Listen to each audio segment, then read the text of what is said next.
John chapter 19.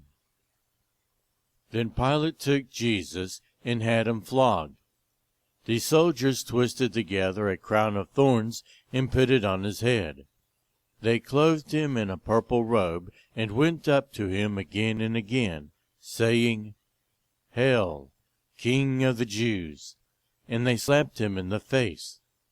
Once more Pilate came out and said to the Jews gathered there, "Look, I am bringing him out to you to let you know that I find no basis for a charge against him." When Jesus came out wearing the crown of thorns and the purple robe, Pilate said to them, "Here is the man." As soon as the chief priests and their officials saw him, they shouted, "Crucify! Crucify!"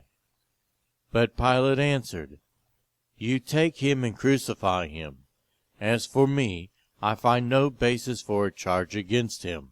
The Jewish leaders insisted, "We have a law, and according to that law he must die, because he claimed to be the Son of God."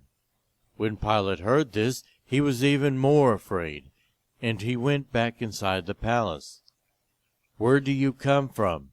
he asked Jesus. But Jesus gave him no answer. "Do you refuse to speak to me?" Pilate said. "Don't you realize I have power either to free you or to crucify you?" Jesus answered, "You would have no power over me if it were not given to you from above. Therefore, the one who handed me over to you is guilty of a greater sin." From then on, Pilate tried to set Jesus free, but the Jewish leaders kept shouting, "If you let this man go, you are no friend of Caesar. Anyone who claims to be a king opposes Caesar." When Pilate heard this, he brought Jesus out and sat down on the judge's seat at a place known as the Stone Pavement, which in Aramaic is Gabbatha. It was the day of preparation of the Passover. It was about noon. "Here is your king," Pilate said to the Jews. But they shouted, "Take him away! Take him away! Crucify him!" "Shall I crucify your king?" Pilate asked. "We have no king but Caesar," the chief priests answered. Finally, Pilate handed him over to them to be crucified. So the soldiers took charge of Jesus. Carrying his own cross, he went out to the place of the skull, which in Aramaic is called Golgotha. There they crucified him, and with him 2 others, one on each side, and Jesus in the middle. Pilate had a notice prepared and fastened to the cross. It read, "Jesus of Nazareth, the King of the Jews." Many of the Jews read this sign, for the place where Jesus was crucified was near the city, and the sign was written in Aramaic, Latin, and Greek. The chief priests of the Jews protested to Pilate, "Do not write the King of the Jews, but that this man claimed to be King of the Jews." Pilate answered, "What I have written, I have written." When the soldiers crucified Jesus, they took his clothes, dividing them into 4 shares, one for each of them, with the garment remaining. This garment was seamless, woven in one piece from top to bottom. "Let's not tear it," they said to one another. "Let's decide by lot who will get it." This happened that the scripture might be fulfilled that said, "They divided my clothes among them, and cast lots for my garment." So this is what the soldiers did. Near the cross of Jesus stood his mother's sister, Mary the wife of Clopas, and Mary Magdalene. When Jesus saw his mother there, and the disciple whom he loved standing nearby, he said to her, "Woman, here is your son," and to the disciple, "Here is your mother." From that time on, this disciple took her into his home. Later, knowing that everything had now been finished, and so that scripture would be fulfilled, Jesus said, "I am thirsty."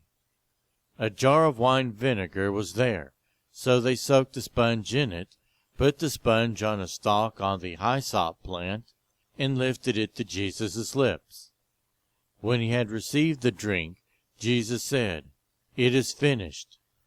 With that, he bowed his head and gave up his spirit. Now it was the day of preparation, and the next day was to be a special Sabbath.